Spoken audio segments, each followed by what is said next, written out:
भारत के इतिहास में ऐसे कई योद्धा हुए हैं जिन्होंने अपनी वीरता और बलिदान से अपने नाम को अमर कर दिया। मुगल साम्राज्य के उदय से पहले भारत की भूमि पर कई सूरवीरों ने अपनी मिट्टी की रक्षा के लिए प्राण तक न्यौछावर कर दिए। उन्हीं में से एक नाम है पृथ्वीराज चौहान, दिल्ली के अंतिम महान राजपूत राजा। उनकी कहानी शौर्य, प्रेम और बलिदान से भरी हुई है। आज हम आपको उनकी अद्भुत और प्रेरणादायक कहानी सुनाने जा रहे हैं। 1166 ईस्वी में पृथ्वीराज का जन्म अजमेर के चौहान वंश में हुआ था। बचपन से ही उन्होंने अपनी प्रतिभा से सबको प्रभावित कर लिया था। उन्होंने धनुर्विद्या, तलवारबाजी और युद्ध कौशल में महारत हासिल कर ली थी। ऐसा कहा जाता है कि बचपन में ही उन्होंने शेर को अकेले मारकर अपनी बहादुरी का प्रमाण दिया था। उनके शिक्षकों ने उन्हें केवल एक राजा ही नहीं बल्कि एक महान योद्धा और कुशल रणनीतिकार बनने के लिए तैयार किया।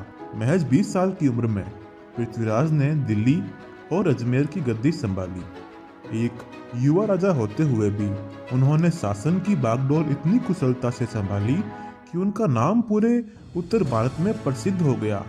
उनके शासनकाल को राजपूत इतिहास का स्वर्णिम युग माना जाता है। राजपूत सेना के गठन और उनकी युद्ध रणनीतियों ने उन्हें अजय बनाया।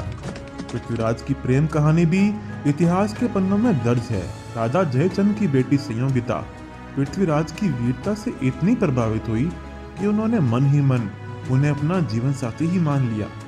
जब जयचंद ने पृथ्वीराज को अपमानित करने के लिए अपने स्वयंवर में उन्हें द्वारपाल का स्थान दिया, तब पृथ्वीराज ने संयोगिता को भरी सभा से भगा लिया। यह घटना न केवल उनकी प्रेम कहानी की शुरुआत थी बल्कि जयचंद और पृथ्वीराज के बीच दुश्मनी का कारण भी बनी। पृथ्वीराज के जीवन का सबसे महत्वपूर्ण हिस्सा उनके मोहम्मद गौरी के साथ हुए युद्ध थे। 1191 में तराइन के पहले युद्ध में पृथ्वीराज ने अपनी कुशल रणनीति और वीरता से गौरी को बुरी तरह पराजित किया। राजपूत सेना की ताकत देखकर गौरी को अपने राज्य लौटना पड़ा, लेकिन गौरी ने हार नहीं मानी।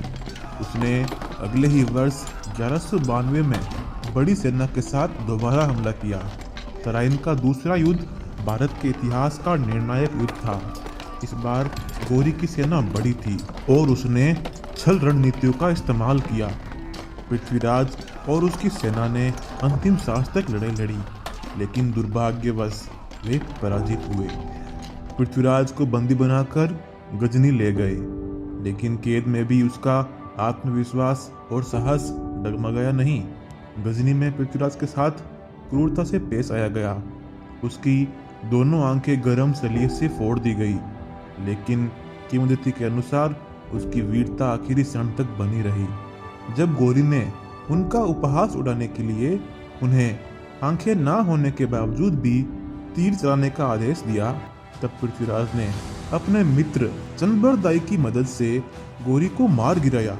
यह घटना पृथ्वीराज की अद्भुत वीरता का प्रमाण है।